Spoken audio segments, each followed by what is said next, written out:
Personas que me estaba contando de que habían ido a Israel y que ahora quieren guardar el sábado.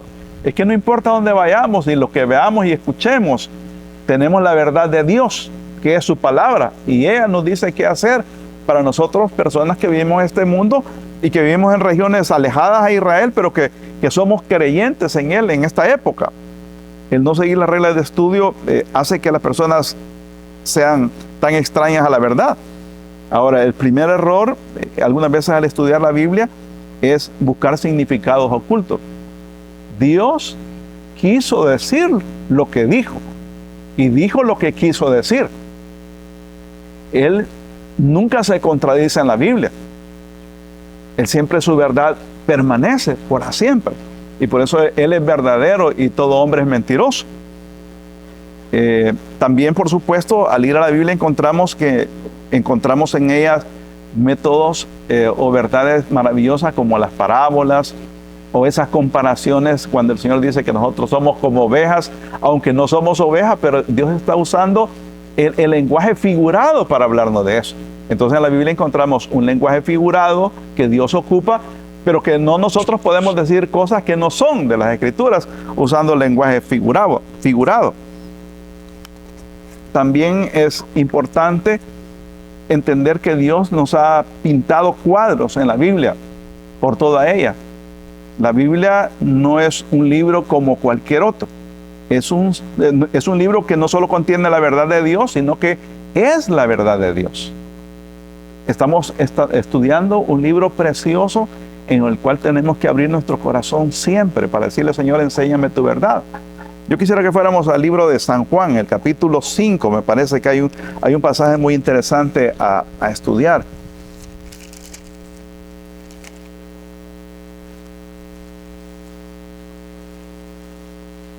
Dice los versículos 46 y 47.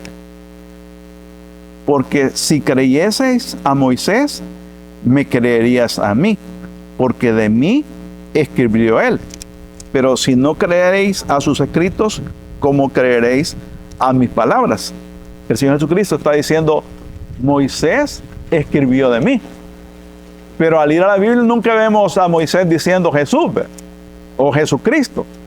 Pero sí vemos cuadros de hechos que Moisés hizo o que Dios hizo a través de Moisés en esos días que nos pintan el cuadro como el Cordero Pascual. Todo lo que sucede ahí en esa noche cuando mueren los primogénitos y cómo Dios guarda la nación de Israel es una forma de mostrarnos cómo es la salvación a través del Cordero Pascual y la sangre de Cristo.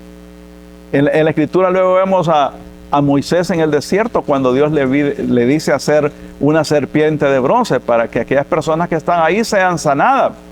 Es un cuadro de que Moisés escribió del Señor Jesucristo, de lo que Él iba a hacer cuando iba a la cruz. Y así en la Escritura encontramos tantos cuadros maravillosos de Dios hablando a la nación de Israel, pero también a nosotros los cristianos de nuestra época, de la verdad de Dios, de la doctrina de Dios. Una doctrina preciosa que viene desde Génesis por toda la Biblia. En la promesa inicial de Génesis de un Salvador, la encontramos cuando el hombre pecó.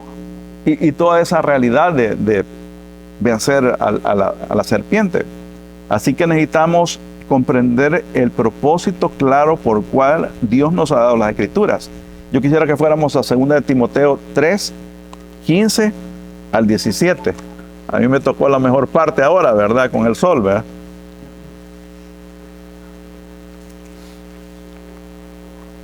Segunda de Timoteo 3, 15 al 17. Y que de la niñez has sabido las sagradas escrituras, las cuales te pueden hacer sabio para la salvación por la fe que es en Cristo Jesús. Toda la escritura es inspirada por Dios y útil para enseñar, para redarguir, para corregir, para instruir en justicia, a fin de que el hombre de Dios sea perfecto, enteramente preparado para toda buena obra. Entonces, la Escritura expresa su propósito. La Biblia fue escrita para salvarnos. Estos versículos hablan de eso. Y cuando Dios está escribiendo este pasaje a través de Pablo, se está dirigiendo a Timoteo. Timoteo no tiene las Sagradas Escrituras originales. Lo que tiene Timoteo es una copia, pero para Dios son las Sagradas Escrituras. Y ahí lo expresa en esta porción de las Escrituras. Lo que tenemos en nuestras manos no son los escritos originales, son unas copias de copias. Pero Dios ha guardado siempre su palabra para que llegue el hombre, para que el hombre pueda ser salvo. En el deseo de Dios por todos los siglos ha sido que ninguna persona perezca. Y por eso nosotros necesitamos transmitir esa misma verdad a las personas, para que la salvación también les alcance a ellos en estos años de nuestro tiempo. Aprendemos en esta porción de las Escrituras las 4 funciones principales de ella. Dice que Dios nos dio las Escrituras para enseñarnos, equiparnos, a ser los hombres maduros, para redarguirnos, para llamarnos la atención por la conciencia de nuestra vida, para corregir mi situación de pecado y para instruirme. Necesitamos saber que la Biblia tiene su propósito, que no solamente es un libro de historia, sino que tiene objetivos hacia los hombres, y en este caso hacia la iglesia, hacia los cristianos. Dios está sumamente interesado en nosotros. Algunas veces pensamos que Dios no se interesa en nosotros porque no suceden las cosas que nosotros queremos, pero sí suceden en nuestra vida las cosas que Dios quiere. Algunas veces nos han sucedido cosas difíciles en nuestra niñez, y Dios nos dice que nos levanta de esa condición para ponernos en alto, para mostrar que Él puede usar al hombre que Él quiere en cualquier época, en cualquier situación que Él haya vivido. Hay personas que en su niñez fueron maltratados, fueron violados. Hay personas que fueron humillados, como la nación de Israel, todo lo que vivió. Pero qué bueno es ver a esos hombres levantados después para poderles servir. Así que este pasaje de la Escritura nos está diciendo que la palabra de Dios es útil.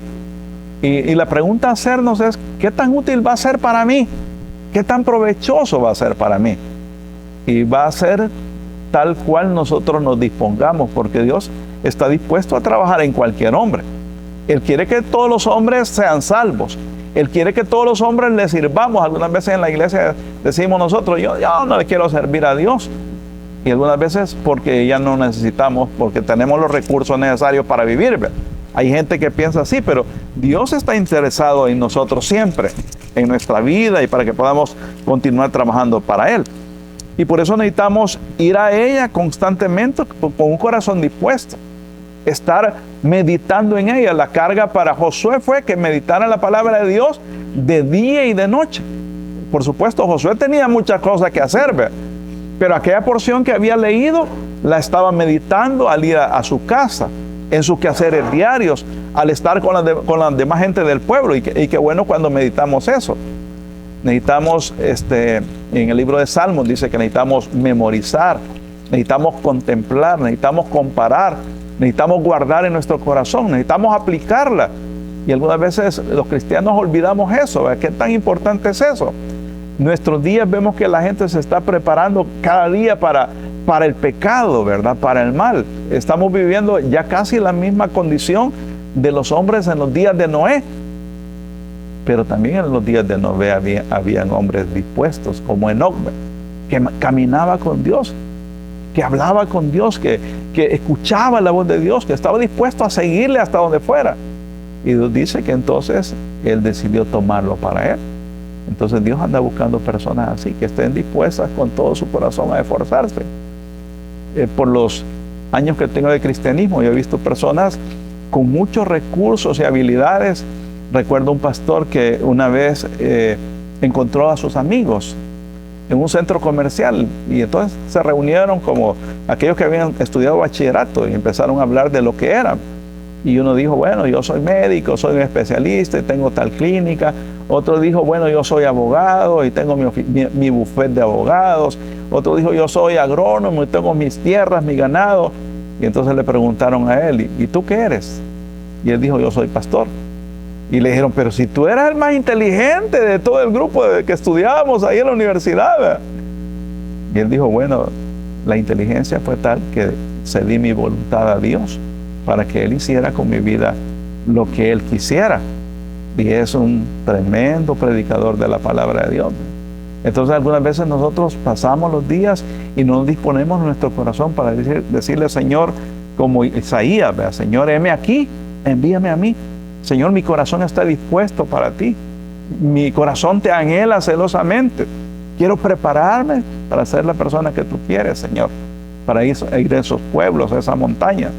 Algunos de nosotros no tenemos la capacidad de ministrar más que quizás 40, 50 personas, pero posiblemente de ustedes hay algunos que van a tener la capacidad de ministrar a cientos de personas y quizás a miles.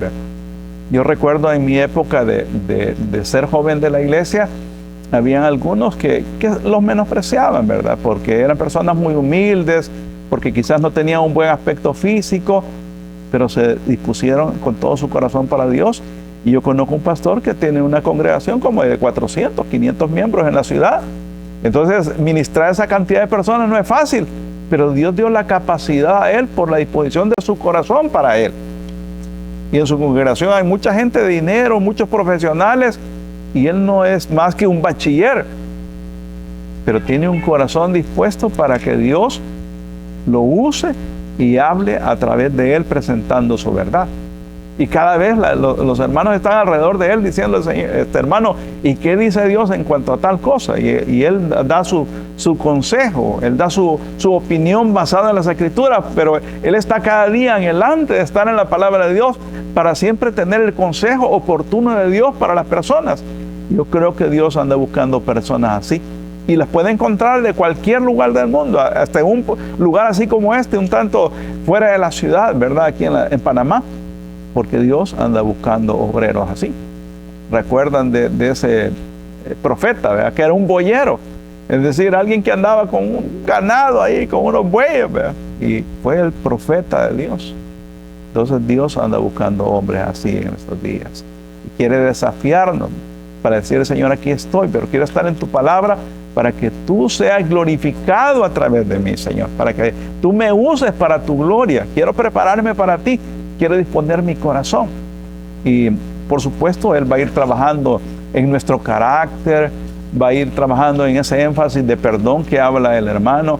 Nos va a desafiar con la historia de la iglesia, ¿verdad? El saber que en el pasado hubieron hombres que no solamente dedicaron un tiempo así, sino que fueron perseguidos, encarcelados, apedreados, y algunos de ellos dijeron, o les dijeron a ellos, ¿estás dispuesto a negar al Señor? Y si no, te matamos. Y la gente dijo, no. Yo recuerdo en los años del Salvador, que en una ocasión estaban unas familias y andaban unas personas armadas ahí, ¿verdad? Y llegaron a un templo pequeño que estaba ahí y dijeron, queremos saber quiénes son los cristianos y los vamos a matar. Y la gente dijo, no, yo no soy cristiano, y se fue. Un montón de gente que estaba en la congregación se fue y quedaron unos pocos. Entonces estos que llegaron ahí eran unos soldados y dijeron, es que nosotros queríamos orar con los verdaderos soldados, ¿verdad?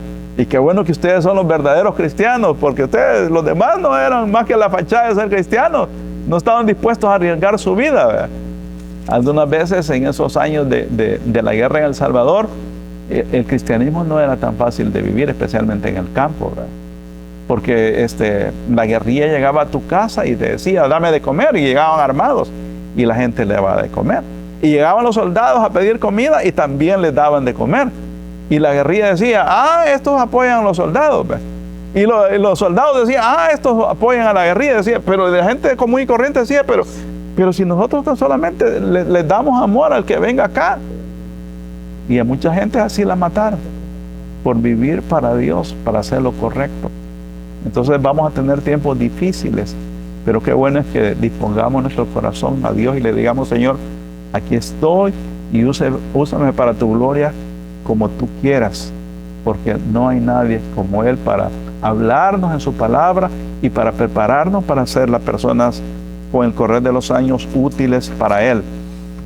Es muy interesante seguir hablando de este tema, ¿verdad? Pero Dios quiere que podamos darnos cuenta de que toda la Escritura es importante, ¿verdad? Que cada jota, que cada tilde no se debe de dejar pasar, ¿verdad? Porque toda la palabra de Dios se va a cumplir. Yo hablaba con Samuel hace poco y le decía a Samuel, tú eres el que no va a dejar caer a tierra ninguna de las palabras de Dios, como Samuel en sus días. Pero ¿cuántos hombres habrá aquí que disponga de su corazón como Samuel y diga: Señor, aquí estoy, yo quiero comer toda tu palabra, ¿verdad? Ansiosamente, meditarla, memorizarla, que tú me hables a cada momento. Quiero comprenderla, pero no solamente para vanagloriarla, vanagloriarme de que yo conozco, que yo sé, que soy el que más comprendo, el que mejor predico, el que mejor enseño, sino decirle: Señor, tan solamente para ser un siervo inútil tuyo, para ser un siervo que lleve tu palabra y que tú lo uses para la salvación de los hombres y la edificación de tu iglesia, porque la iglesia necesita ser edificada también. La iglesia necesita alimentarse, necesita nutrirse, y entre más preparación hay en nosotros, más capaces vamos a ser de dar buen alimento a la congregación, ¿verdad? Yo recuerdo una vez que alguien me decía que había llegado una persona a una iglesia y dijo él: aquí les traigo un gran manjar, ¿verdad? Hablando de la predicación que iba a tener. Y entonces me dice la otra persona que estaba ahí, que era el pastor, que lo había invitado: no, me dijo, si ese hermano solo migajas nos trajo, me dice. Es decir, no se había preparado para traer una enseñanza que nutriera a la congregación. Y Dios quiere que seamos así, hombres preparados para presentar un mensaje que digamos: así dice Jehová aquí en las Escrituras. Esta no es mi opinión, sino es un así dijo Jehová. Entonces las reglas de interpretación nos van a permitir la comprensión de ella para presentar un mensaje claro de las Escrituras, con un mensaje convincente a las demás personas, que cale en sus corazones, en sus voluntades, y que Dios edifique grandemente su iglesia cada día más. ¿Cuánto necesitamos eso? Dios puso palabras en la boca de los profetas y estos hombres fueron fieles, ¿verdad? En los tiempos bíblicos la gente también cometía errores. Dice que Pedro decía que lo que Pablo escribía, ellos lo consideraban en sus días como palabra de Dios, pero que habían personas que habían torcido lo que Pablo decía. Habían personas que llegaban a las iglesias que Pablo establecía y llegaban a enseñar cosas tan extrañas, ¿verdad? Como que había que guardar otra vez la ley, o que el arrebatamiento de la iglesia había sucedido, como los hermanos de Tesalónica. Entonces Pedro dice: algunos han torcido lo que Pablo dijo, lo tomaron fuera de su contexto. Entonces, qué feo es cuando lo que nosotros decimos lo toman fuera de su contexto. Que nuestra opinión de algo, la gente dice tal cosa.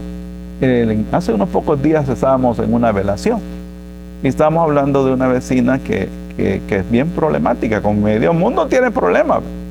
Y estábamos hablando de ella porque estábamos ahí con una vecina similar y luego ella empezó a hablar de su jefe, ¿verdad? Y entonces vamos a decir: bueno, esta señora que no está en el tema que estamos tocando. Entonces, al ir a la Biblia necesitamos estar en el contexto de lo que Dios dice, porque sus palabras no se deben de tomar fuera de su contexto. Imagínense el Señor Jesucristo cuando dijo: destruid este templo y en 3 días lo edificaré. Y ellos dijeron: mire, este es lo que está haciendo, nos quiere destruir el templo. Él hablaba de su cuerpo. Esas son palabras fuera del contexto de lo que el Señor hablaba. Y algunas veces al ir a la Escritura nosotros también tomamos la palabra de Dios fuera de su contexto. Y Dios quiere que entendamos con claridad de qué es lo que está hablando y que entonces podamos presentar la verdad tal cual Él la dijo. Así que necesitamos llegar a la conclusión que cualquier persona puede entender la Biblia. No importa sus estudios intelectuales, quién haya sido, los recursos que tenga. Dios anda buscando personas para ministrar a través de ellos la iglesia. Así que busca hombres y mujeres con corazones nobles, sencillos, dispuestos, anhelantes de ser ministrados, de disponerse para Él, y Él usará grandemente la iglesia como Él quiere. Yo sé que el Señor está haciendo grandes obras aquí en Panamá, y Dios quiere usarles a ustedes. Les ha tomado en cuenta, y qué bueno es cuando lo toman en cuenta a uno. Y cuando Dios nos tome en cuenta, necesitamos ser responsables, necesitamos ser fieles. Yo sé que establecer una misión, una nueva iglesia, demanda responsabilidad, algunas veces sacrificio, esfuerzo, más allá de nuestras fuerzas, pero Él nos va a dar la capacidad, ¿verdad?